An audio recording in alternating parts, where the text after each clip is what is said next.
መንገዴን አቅናው መንገዴን አቅናው መንገዴን አንተ ታውቃለህ የልቤን አንተ ታውቃለህ የውስጤን አንተ ታውቃለህ የፊት። በስመ አብ ወወልድ ወመንፈስ ቅዱስ አሐዱ አምላክ አሜን። ወደ ቻናላችን ቤተሰቦች እንደምን ሰነበታችሁ? ዛሬ የምንመለከተው የጥር 7 ቀንን በዓልን አስመልክቶ ሲሆን ይህ ዕለት አጋዕዝተ ዓለም ሥላሴ በትዕቢት የታነጸውን የሰናዖርን ግንብ ያፈረሱበት፣ አንድነታቸውና ሦስትነታቸውን በግልጽ ያሳዩበት ታላቅ ዕለት ነው። እንኳን ለበዓሉ በሰላም አደረሳችሁ እያለን እስከ መርሃ ግብራችን ፍጻሜ ድረስ አብራችሁ እንድትቆዩ በአክብሮት እንጋብዛለን። ወደ ዝግጅቱና ታሪኩ የሚጀምረው ከብዙ ዘመናት በፊት የጥፋቱ አልፎ ምድር ዳግም በኖኅ ልጆች መሞላት በጀመረችበት ወቅት ነበረ። በዚያን ጊዜ የሰው ልጆች ሁሉ ቋንቋቸው አንድ ነው፣ ንግግራቸው ሁሉ አንድ ነበረ። ልክ እንደ አንድ ቤተሰብ ተስማምተውም ይኖሩ ነበር። አንድ ቀን ግን በኃያሉ ናምሩድ መሪነት ወደ ምሥራቅ ሲጓዙ በሰናዖር ምድር አንድ ሰፊ ሜዳ አገኙ። ናምሩድ የካም የልጅ ልጅ ነው። አባቱ ኩሽ ነው። በዘፍጥረት 10 ቁጥር 8 ላይ እንደምናነበው ኩሽም ናምሩድን ወለደ፣ እርሱም በምድር ላይ ኃያል መሆን ጀመረ ይለናል መጽሐፍ ቅዱስ። ናምሩድን በእግዚአብሔር ፊት ኃያልና አዳኝ ነበር ይለዋል። ነገር ግን የቤተክርስቲያን ሊቃውንት ይህንን ሲተረጉሙ አዳኝ የተባለው አራዊትን ብቻ ሳይሆን ሰዎችንም በጉልበቱና በጦርነት የሚያድን የሚገዛ በመሆኑ ነው። በተጨማሪም እነዚህ ሊቃውንት በእግዚአብሔር ፊት የሚለውን ቃል ሲተረጉሙ በእግዚአብሔር ላይ በትዕቢት የተነሳሳ ወይም ለእግዚአብሔር ግድ የሌለው በማለት ይተረጉሙታል። እርሱ የመጀመሪያ መንግሥትን የመሠረተና ሰዎችን በኃይል ያስገበረ ንጉሥ ነው። በዚያም በሰናዖር ሲሰፍሩ በልባቸው ውስጥ አንድ ክፉ ትዕቢት ሐሳብ በቀለ። እንዲህም ተባባሉ፣ ኑ ስማችንን የሚያስጠራ ሰማይን የሚነካ ታላቅ ከተማና ግንብ እንስራ፣ አለበለዚያ በምድር ሁሉ ላይ እንበተናለን አሉ። ናምሩድ ሰዎቹን ሰብስቦ እንዳንበተን ስማችንን እናስጠራ በማለት ግንቡን አስጀመረ። ዓላማው ሌላ የጥፋት ውሃ ቢመጣ እንኳን ሰማይ ደርሰን እናመልጣለን፣ አልፎም እግዚአብሔርን እንወገዋለን የሚል እንደነበር ይተረካል። ይህም ታላቅ ትዕቢት ነበረ። ይህ ዕቅዳቸው እግዚአብሔርን ለማመስገን ሳይሆን በገዛ ጉልበታቸው ሰማይ ድረስ ደርሰን አምላክን እንውጋው የሚል ትዕቢት ምክር ነበረ። ጭቃውን አብኩተው ጥቡን አቅልጠው ግንቡን መገንባት ጀመሩ። ግንቡ ከፍ እያለ ሄደ፣ ደመናውን አለፈ። ሰዎቹም በትዕቢት ተወጠሩ። በዚያን ጊዜ ሰማይና ምድርን በቸርነት የሞላው የማይታይና የማይመረመር የዓለም ጌታ ሥላሴ የሰውን ልጅ ድካምና ትዕቢት ተመለከተ። በዚህ ታላቅ ቅጽበት የሥላሴ ምስጢር እንዲህ ሲል ተገለጠ። ኑ እንውረድ፣ አንዱ የአንዱን ነገር እንዳይሰማ ቋንቋቸውን እንደበላልቅባቸው አለ። እግዚአብሔር ግንቡን ለማየት የወረደው እንደ ሰው ርቆት አይደለም፣ ፍርዱን ለመግለጥ እንጂ። አብ ወልድና መንፈስ ቅዱስ በአንድ ምክር በአንድ ፍቃድ ቋንቋቸውን እንደበላለቁባቸው። ድንገት በግንቡ ላይ ትልቁ ኮት ሆነ። ጡብ አቀብለኝ ሲለው ውሃ ያመጣሉ፣ ድንጋይ አቀብለኝ ሲሉ ጭቃ ያቀብላሉ። አንዱ የሚናገረውን ሌላው ባዕድ ሆነበት። መግባባት ሲጠፋ ሰላም ጠፋ፣ ሥራውም ተቋረጠ። ያ ሰማይ ይደርሳል የተባለው ግንብ ፈረሰ። ሰዎቹም በቋንቋቸው ተከፋፍለው በዓለም ዙሪያ ተበተኑ። የዚያችን ቦታ ስም ባቤል መደበላለቅ ተባለ። ይህ ታሪክ በቤተ ክርስቲያናችን በየዓመቱ ጥር 7 ቀን በድምቀት ይታሰባል። ይህ ቀን እግዚአብሔር ትዕቢተኞቹን ያዋረደበት ብቻ ሳይሆን ኑ እንውረድ በማለት ሦስትነቱንና አንድነቱን ለዓለም በግልጽ ያሳየበት ዕለት ነው። ጥር 7 የአጋዕዝተ ዓለም ሥላሴን በዓል ስናከብር ከሰናዖር ግንብ መፍረስ ታሪክ ጋር የምናገኛቸው ብዙ ትምህርቶች አሉ። ለምሳሌ ብንመለከት አንደኛ የምስጢረ ሥላሴ መገለጥን ነው።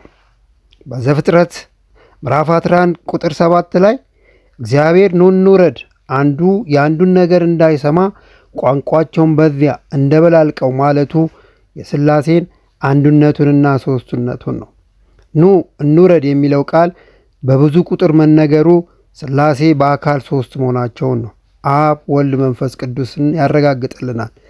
ደባልቀው በነጠላ ሳይሆን የተነገረው እንደባልቀው በብዙ መባሉ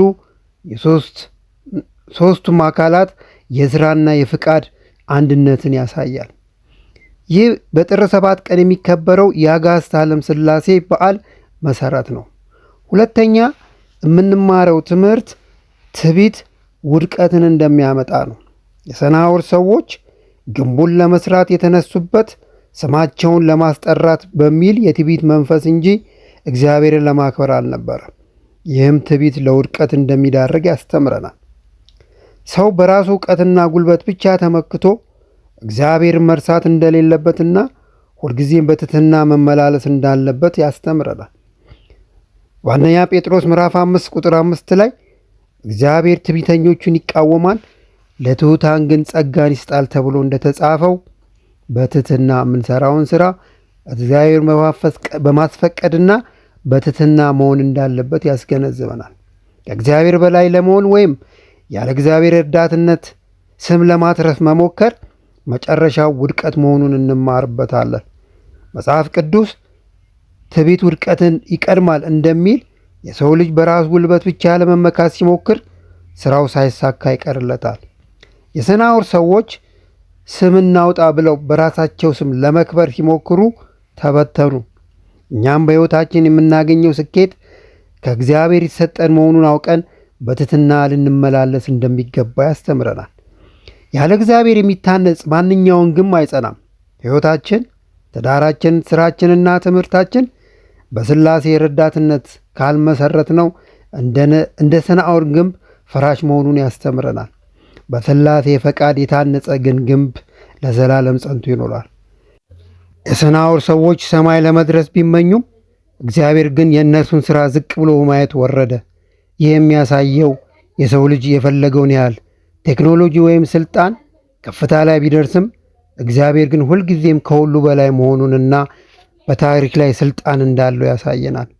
ማንኛውም የግልም ይሁን የጋራ ሥራ ስንጀምር እግዚአብሔር ማስቀደምና በእርሱ ፍቃድ መመራት እንዳለብን እንማራለን።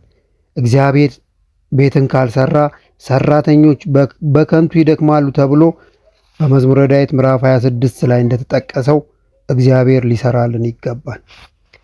ሌላው ሦስተኛው የምንማርበት የአንድነትና የስምምነት ምንጭ ሥላሴ መሆናቸውን ነው። የሰናዖር ሰዎች በኃጢአት ሲተባበሩ እግዚአብሔር ቋንቋቸውን በመቀላቀል በትኗቸዋል።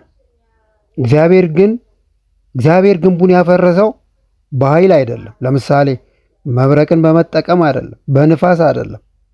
በመካከላቸው ያለውን መግባቢያ ቋንቋን በማጥፋት ነው። ይህም ሰላምና አንድነት የሚገኘው ከእግዚአብሔር ጋር ሲሆን ብቻ መሆኑን ያስገነዝበናል።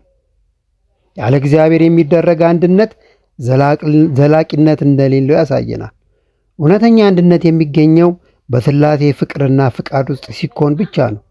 ቋንቋቸው የተደበላለቀው በጥፋታቸውና በኃጢአታቸው ምክንያት ነው። የኢትዮጵያ ኦርቶዶክስ ተዋሕዶ ቤተክርስቲያን የሰናዖርን ግንብ ታሪክ ከአዲስ ኪዳን የጴንጤቆስጤ የመንፈስ ቅዱስ መውረድ ዕለት ጋር ታነጻጽራለች። በሰናዖር ግንብ ሰዎች በትዕቢት አንድ ለመሆን ሲሞክሩ ቋንቋቸው ተደበላለቀና ተበተኑ። በጴንጤቆስጤ ግን መንፈስ ቅዱስ ሲወርድ የተለያዩ ቋንቋዎች የሚናገሩ ሰዎች በሐዋርያት ስብከት በአንድ ልብ ተረዱ። ተበታትኖ የነበረው የሰው ልጅ በክርስቶስ ፍቅር አንድ ሆነ። ስለዚህ ሰናዖር የመለያየት ምልክት ሲሆን፣ ጴንጤቆስጤ ወይም መንፈስ ቅዱስ የወረደበት ደግሞ በሥላሴ አንድነት የመሰብሰብ ምልክት ነው። እውነተኛ አንድነት የሥላሴ ስጦታ ነው። የመንፈስ ቅዱስ ሰዎች በክፋት ሲተባበሩ ቋንቋቸው ይደበላለቃል። ነገር ግን በሥላሴ ፍቅር ስንተባበር ልዩነታችን ውበት ይሆናል። አንድነታችን የሚባረኩ ስለሚሆኑ ሰላምና ፍቅርን እናገኛለን። ለዛም እንቆማለን። ሌላው አራተኛው የምንባርበት ከታሪኩ እግዚአብሔር መገኘት በሁሉ ቦታ መሆኑን ነው። ኑ እንውረድ የሚለው ቃል ሥላሴ በሁሉ ቦታ መኖራቸውን በምድር ላይ የሚደረገውን ማንኛውም ነገር እንደሚመለከቱ ያሳየናል። የሰው ልጅ በስውርም ሆነ በግልጽ የሚሰራው ሥራ ከሥላሴ ዓይን እንደማይሰወር እንረዳለን። የሥላሴ ዓይኖች በሁሉ ቦታ ናቸው። ሥላሴ በሕይወታችን ውስጥ የሚከናወነውን ሁሉን ያያሉ። ይህ እኛን የሚያስደስት ለበጎ ሥራችን እንዲሁም የሚያስጠነቅቅ ክፉ ስንሰራ የሚያስፈራ ሊሆን ይገባል። አምስተኛ የምንማርበት ትምህርት ትሕትናና የክብር መንገድን ነው። የሰናዖር ሰዎች በራሳቸው ስም ለመክበር ሲጥሩ ተዋረዱ፣ ተበተኑ። በተቃራኒው ግን ራሳቸውን ዝቅ አድርገው በሥላሴ ስም የሚመኩ ምዕመናን ግን ክብራቸው በሰማይ በምድር የጸና መሆኑን እንገነዘባለን። በአጠቃላይ የሰናዖር ግንብ መፍረስ እግዚአብሔር የሰው ልጅን ለመቅጣት ብቻ ያደረገው ሳይሆን የሰው ልጅ በትዕቢት እንዳይጠፋ የገደበበት እንዲሁም አንድነትና ሦስትነቱን ለዓለም የገለጠበት ታላቅ ክስተት ነው። ታሪኩ የሚያስተምረን እግዚአብሔርን ያስረሳ ስልጣኔም ሆነ እውቀት ፍሬ አልባ መሆኑን ነው። ሕይወታችን በአጋዕዝተ ዓለም ሥላሴ ፈቃድና አመራር ስር ማድረግ እንዳለብን የሚያስተምረን ነው። አጋዕዝተ ዓለም ሥላሴ የትዕቢታችንን ግንብ አፍርሰው የትሕትናና የፍቅር መቅደስ በልቦናችን ውስጥ ይገንቡልን። የበዓሉ በረከት ረድኤት ከሁላችን ጋር ይሁን። ውድ የቻናላችን ቤተሰቦች ለዛሬ በዓሉን አስመልክተን ያዘጋጀነው ጥንቅር ይህን ይመስል ነበር። ከወደዳችሁት ላይክ አድርጉት፣ ለሌሎች እንዲደርስ ሼር በማድረግ አጋሩት። ቤተሰብ ያልሆናችሁ ደግሞ ሰብስክራይብ በማድረግ ቤተሰብ ሁኑ። ተመሳሳይ መልእክት እንዲደርሳችሁ የደውልን ምልክታን ይጫኑ። ሐሳብ አስተያየት ካላችሁ ደግሞ በሐሳብ መስጫ ሳጥን ውስጥ ሐሳባችሁን አጋሩን። የእግዚአብሔር ቸርነት የእመቤታችን አማላጅነትና የቅዱሳን ሁሉ ተራዳይነት አይለየን። ወስብሐት ለእግዚአብሔር። ቆየን።